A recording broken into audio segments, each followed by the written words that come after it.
Meen Masala. Fish masala. A main dish from India. Serves 4. You will need 8 ingredients.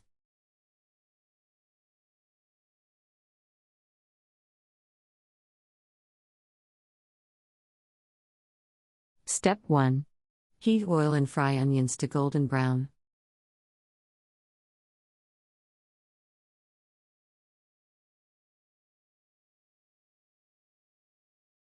Step 2. Add Vindaloo paste, mince green chilies, and fry 30 seconds.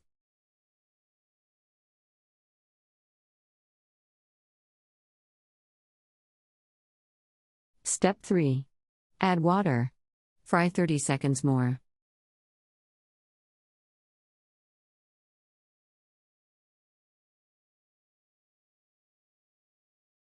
Step 4. Add fish, curry, fry 3 minutes while stirring gently.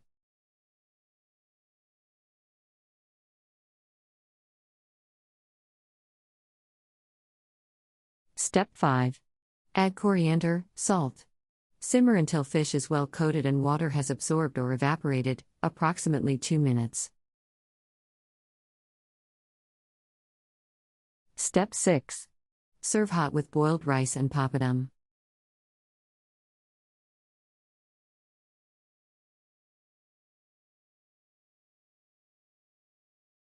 Country reports, culture, countries, travel.